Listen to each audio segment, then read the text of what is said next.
పంది కొవ్వు, గొడ్డు కొవ్వు ఇవి లేవని ఎవరు చెప్పారు మీకు అని ఒక మీ విలేకరు మీద ఆయన కొంచెం రైజ్ అయ్యి మాట్లాడారు. ఎవరు చెప్పారు? ఎక్కడ చెప్పారు? నీకు కళ వచ్చిందా అని విన్నారు కాదు. ఇదిగో వాళ్ళు వేసినటువంటి సిట్ రిపోర్ట్లో 20వ పేజీలో ఎంత క్లియర్గా ఉంటే ఎందుచేత చంద్రబాబు నాయుడు గారికి వాళ్ళు ఇచ్చే ఫీడింగ్ సరిగ్గా ఇవ్వలేదో నాకు అర్థం లేదు. 20వ పేజీలో ఒక చిన్న లైన్ ఏంటంటే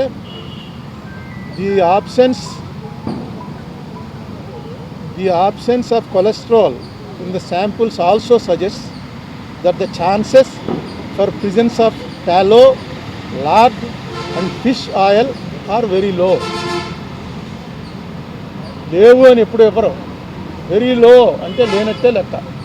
in the absence of cholesterol in the ghee samples అని క్లియర్గా వాళ్ళు వేసిందే. ఆ సిట్ ఆయన వేసిందే, సుప్రీంకోర్టు దాంట్లో వాళ్ళు క్లియర్గా ఇచ్చారు. అది వీళ్ళు రిలీఫ్ కింద ఫీల్ అవుతున్నారు. ఎందుకంటే వెంకటేశ్వర స్వామి లడ్డూలో ఆవు కొవ్వు, పంది కొవ్వు, చేప నూనె కలిపారు అన్నదే కొంచెం అది చాలామందికి వాంతులు వచ్చే పరిస్థితి అండి. ఎందుకంటే గొడ్డు మాంసం అనేది మీలో చాలామంది మాంసాహారులు ఉంటారు, కానీ గొడ్డు మాంసం అని అనగానే అసలు ఆ ఐడియా డైజెస్ట్ అవ్వదు. నేను చూశాను చాలామందిని, వాళ్ళు హిందూస్ కూడా కాదు, క్రిస్టియన్స్లో ఫ్రెండ్స్ ఉన్నారు, వాళ్ళని కూడా చూశాను. ఎవడో మేము ఒక ఢిల్లీలోనో ఎక్కడ ఎవరో ఇంటికి వెళ్తే కాలా గోష్ ఖాయగా క్యా అని అడిగాడు. కాలా గోష్ అంటే అర్థం ఏంటిరా నన్ను మావాడు అడిగాడు. అంటే కాలా గోష్ అంటే గేదె మాంసం ఏంటుందిరా, కాలా అంటే గేదె కదా అని చెప్పి, గోష్ అంటే గొడ్డు మాంసం, కాలా గోష్ అన్నాడు. అనేటప్పటికి గొడ్డు మాంసం పెట్టేశాడా అని వామిటింగ్ వచ్చింది వాడికి. ఇదేంటే ఎంతంటే నాకేం రాలేదు నీకు వచ్చింది ఏంటంటే గొడ్డు మాంసం అలా పెట్టేస్తాడు రాయుడు అంటే, వాడేమో లేదు తింటారా అని అడిగాను, ఇంతే తప్ప పెట్టలేదు అని. నాకు అది చూసి ఆశ్చర్యపోయింది. ఇది జరిగి ఎప్పుడో 40 ఏళ్ళు అయింది. అటువంటిది మాటికి ఇందులో గొడ్డు మాంసం కలిగింది, పంది కొవ్వు కలిసింది, చేప కొవ్వు కలిసిందని. వెంకటేశ్వర స్వామి కదా, వెంకటేశ్వర స్వామి అంటే మనకు ఎవరికి గుర్తుండదు ఫస్ట్ ఎప్పుడు చూసామో. ఇప్పుడు కూడా వెంకటేశ్వర స్వామికి ఉన్నటువంటిది ప్రపంచంలో నాకు ఎక్కడా ఉండదు. ఆ రష్ నేను చూసాను, నార్త్ ఇండియన్స్ వచ్చి చూసి ఏంటిది రోజు కుంభమేళ ఇక్కడని. అంత జనం, అంత వెంకటేశ్వర స్వామి అంటే ఆ దాంట్లో అన్నిసార్లు అనకూడదు. అసలు నిజంగా జరిపిన వాళ్ళని శిక్షించడానికి ప్రయారిటీ ఇవ్వాలి. కానీ దీంట్లో నిన్న ఇంకో మాట అన్నాడు ఆయన, నాకు ఆశ్చర్యం వేసింది. ఇది అవినీతి కాదుట, హిందూ మతాన్ని నాశనం చేయటం కోసం పన్నిన కుట్రట. హిందూ మతం నాశనం అవటం, నీ నాశనం ఎవడన్నా చేయగలడా దీన్ని? అది కుట్రండి. ఎవడ తప్పు చేశాడు వాడిని పట్టుకోవాలి. ఇక కెమికల్స్ అవి ఉన్నాయంటున్నారు, ఆ కెమికల్స్ కూడా ఆయన ఇచ్చిన కంపారిజన్ మనం టాయిలెట్స్లో వాడే యాసిడ్లన్నీ తీసుకొచ్చి ఇందులో కలిపారని ఏదో రకంగా ప్రజల్లో ఒక ఎవర్షన్ పుట్టించాలి.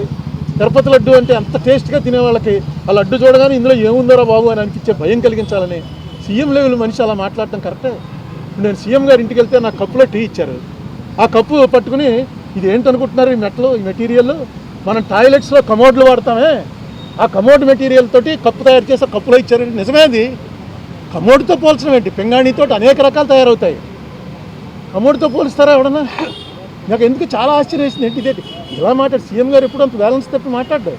చాలా కాలం నుంచి ఆయన సీఎంగా చూస్తున్నాం కదా, ఎందుకు ఇలా మాట్లాడుతున్నాడు ఏంటి? ఎంత అందులో టాయిలెట్లు కడిగే వాటిని తీసుకొచ్చి కలిపారని. ఇది బ్లాస్ఫమీ అవుతుంది. బ్లాస్ఫమీ అంటే దైవద్రోహం. దయచేసి ఇలాంటి పనులు వద్దు. మీకు రాజకీయంగా కక్ష ఉంటే రాజకీయ కక్ష తీర్చుకోండి, కేసులు పెట్టండి, మీ చేతిలో పవర్ ఉంది. ఎవరైనా ఇదేంటి వెంకటేశ్వర స్వామి మీద వెంకటేశ్వర స్వామిని అనుకోవలో, ఎందుకంటే జగన్ క్రిస్టియన్ అనా? జగన్ క్రిస్టియన్ కాబట్టి క్రిస్టియన్స్ అందరూ కూడా వెంకటేశ్వర స్వామికి యాంటీ అయిపోయారా? అసలు ఏ స్ట్రాటజీ మీద వెళ్తారు? బీజేపీ వాళ్ళు కూడా ఎప్పుడు ఇలా మాట్లాడాల. బీజేపీ వాళ్ళు డైరెక్ట్గా మాది హిందూ పార్టీ అని చెప్పుకున్నా సరే వాళ్ళు కూడా ఎప్పుడు ఈ లెవెల్లో మాట్లాడరు. మరి చంద్రబాబు నాయుడు గారు పునరాలోచించండి, ఇది కరెక్ట్ కాదు. మిగతా చాలా విషయాలు ఉన్నాయి, తర్వాత చెప్తాను. నాకు ఎప్పుడో 89లో ఆయన మొట్టమొదటిసారి శాసనసభ్యుడు అయినప్పుడు జక్కంపూడి రామ్మోహన్ రావు, రాంబాబు వీళ్ళంతా ఒక బ్యాచ్ ఉండేవారు. రామ్మోహన్ వల్ల నాకు కూడా వాళ్ళంతా చాలా దగ్గర అయ్యారు. అప్పటి నుంచి ఆ రిలేషన్ అలాగే మెయింటైన్ చేస్తున్నాం. ఇవాళ జైల్లో అసలు ఫస్ట్ వీకే రావాలి, ఇంట్లో బాగోలేదు అందుకని రాలేదు. ఇగో కొత్త రూల్స్ అన్నీ మారుతున్నాయి కదా, చూస్తున్నాం అనమాట. వైలెన్స్ చేసిన వాళ్ళకి, ఆర్సన్ చేసిన వాళ్ళకి, కొట్టిన వాళ్ళకి స్టేషన్ బెయిలు, తిట్టిన వాడికి సెంట్రల్ జైలు. ఇది ఒక కొత్త పద్ధతి మారింది. అసలు తిట్టడం అనే దాని మీద కేసు పెట్టచ్చు, విచారణ జరపచ్చు, కానీ సెంట్రల్ జైల్లో వేయటం అనేది 30 చోట్ల నుంచి కంప్లైంట్లు పెట్టడం, ఒక కొత్త వరవడికి శ్రీకారం చుట్టారు చంద్రబాబు నాయుడు గారి ప్రభుత్వం. ఇది ఎటుపోతుందో చూడాలి. ఇది మాత్రం ఆరోగ్యకరమైనది కాదు, చాలా టూ మచ్గా వ్యవహరించారు, అందులో ఏం అనుమానాలు లేవు. మిగతావన్నీ నేను మళ్ళీ ప్రెస్ మీట్ పెడతాను, ప్రెస్ మీట్లో చెప్తాను.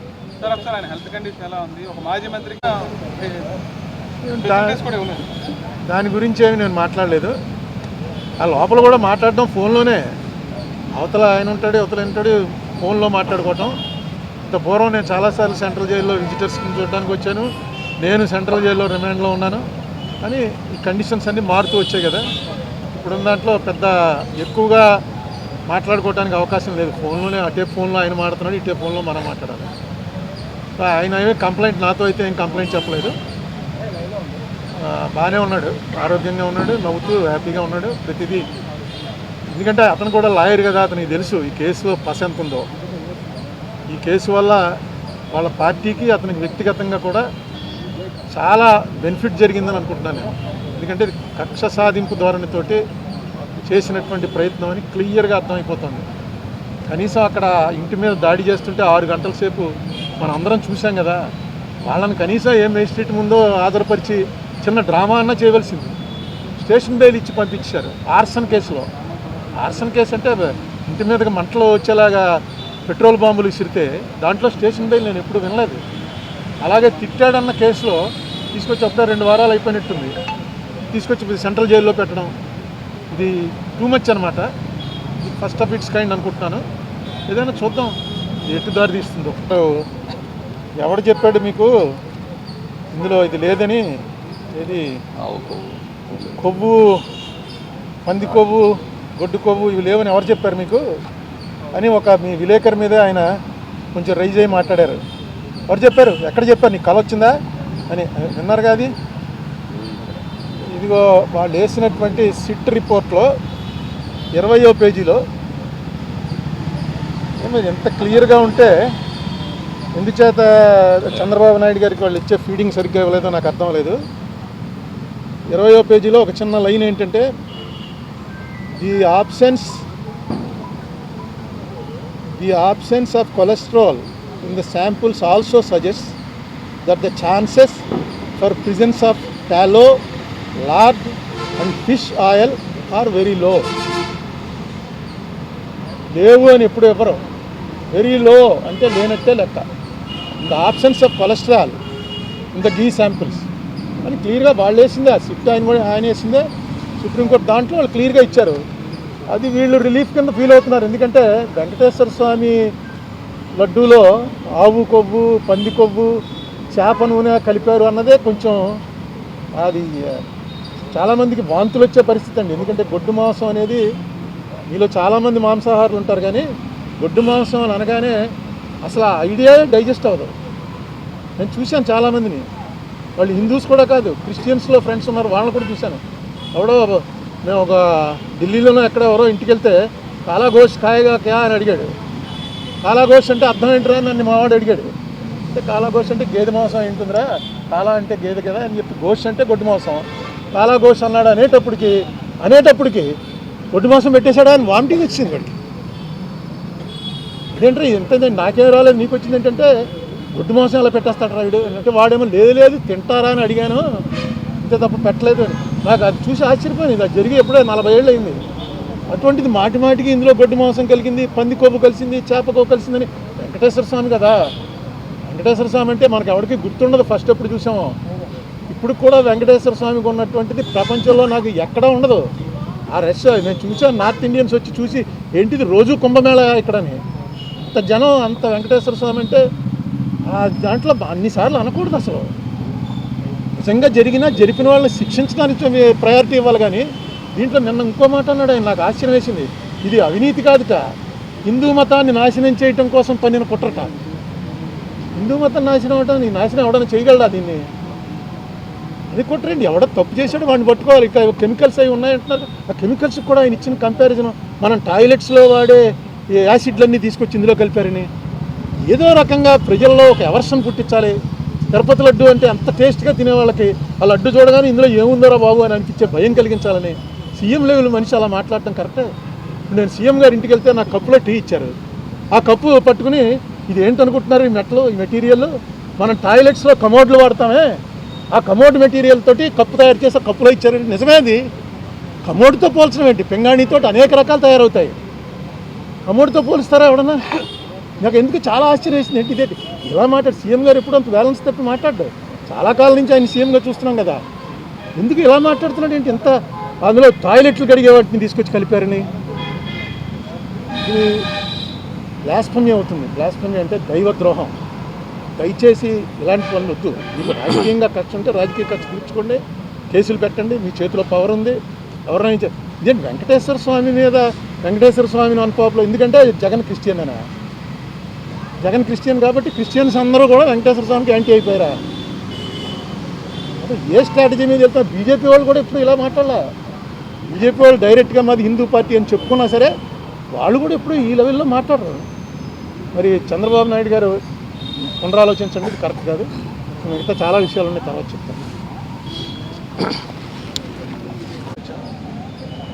నాకు ఎప్పుడో 89లో ఆయన మొట్టమొదటిసారి శాసనసభ్యుడు అయినప్పుడు జక్కంపూడి రామ్మోహన్ రావు, రాంబాబు వీళ్ళంతా ఒక బ్యాచ్ ఉండేవారు. రామ్మోహన్ వల్ల నాకు కూడా వాళ్ళంతా చాలా దగ్గరయ్యారు. అప్పటి నుంచి ఆ రిలేషన్ అలాగే మెయింటైన్ చేస్తున్నాం. ఇవాళ జైల్లో అసలు ఫస్ట్ వీకే రావాలి, ఇంట్లో బాగోలేదు అందుకని రాలేదు. ఇక కొత్త రూల్స్ అన్నీ మారుతున్నాయి కదా, చూస్తున్నాం అనమాట. వైలెన్స్ చేసిన వాళ్ళకి, ఆర్సన్ చేసిన వాళ్ళకి, కొట్టిన వాళ్ళకి స్టేషన్ బెయిలు, తిట్టిన వాడికి సెంట్రల్ జైలు.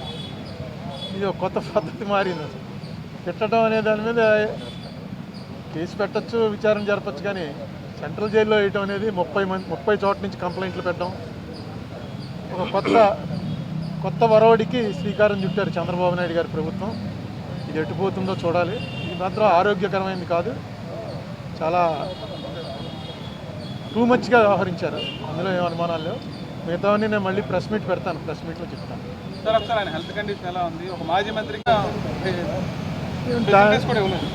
దాని గురించి ఏమి నేను మాట్లాడలేదు. ఆ లోపల కూడా మాట్లాడడం ఫోన్లోనే, అవతల ఆయన ఉంటాడు, అవతల ఉంటాడు, ఫోన్లో మాట్లాడుకోవటం. ఇంత పూర్వం నేను చాలాసార్లు సెంట్రల్ జైల్లో విజిటర్స్ని చూడడానికి వచ్చాను, నేను సెంట్రల్ జైల్లో రిమాండ్లో ఉన్నాను. కానీ ఈ కండిషన్స్ అన్నీ మారుతూ వచ్చాయి కదా, ఇప్పుడున్న దాంట్లో పెద్ద ఎక్కువగా మాట్లాడుకోవడానికి అవకాశం లేదు. ఫోన్లోనే అటే ఫోన్లో ఆయన మాట్లాడుతున్నాడు, ఇటే ఫోన్లో మనం మాట్లాడాలి. ఆయన ఏమీ కంప్లైంట్, నాతో అయితే ఏం కంప్లైంట్ చెప్పలేదు. బాగానే ఉన్నాడు, ఆరోగ్యంగా ఉన్నాడు, నవ్వుతూ హ్యాపీగా ఉన్నాడు ప్రతిదీ. ఎందుకంటే అతను కూడా లాయర్ కదా, అతనికి తెలుసు ఈ కేసులో పస ఎంత ఉందో. ఈ కేసు వల్ల వాళ్ళ పార్టీకి, అతనికి వ్యక్తిగతంగా కూడా చాలా బెనిఫిట్ జరిగిందని అనుకుంటున్నాను నేను. ఎందుకంటే కక్ష సాధింపు ధోరణితోటి చేసినటువంటి ప్రయత్నం అని క్లియర్గా అర్థమైపోతుంది. కనీసం అక్కడ ఇంటి మీద దాడి చేస్తుంటే 6 గంటల సేపు మనం అందరం చూసాం కదా, వాళ్ళని కనీసం ఏ మేజిస్ట్రేట్ ముందో ఆధారపరిచి చిన్న డ్రామా అన్నా చేయవలసింది. స్టేషన్ బెయిల్ ఇచ్చి పంపించారు ఆర్సన్ కేసులో. ఆర్సన్ కేసు అంటే ఇంటి మీదకి మంటలు వచ్చేలాగా పెట్రోల్ బాంబులు విసిరితే దాంట్లో స్టేషన్ బెయిల్ నేను ఎప్పుడు వినలేదు. అలాగే తిట్టాడన్న కేసులో తీసుకొచ్చి అప్పుడే 2 వారాలు అయిపోయినట్టుంది, తీసుకొచ్చి సెంట్రల్ జైల్లో పెట్టడం, ఇది టూ మచ్ అనమాట. ఇది ఫస్ట్ ఆఫ్ ఇట్స్ కైండ్ అనుకుంటున్నాను. ఏదైనా చూద్దాం ఎటు దారి తీస్తుందో. ఓకే.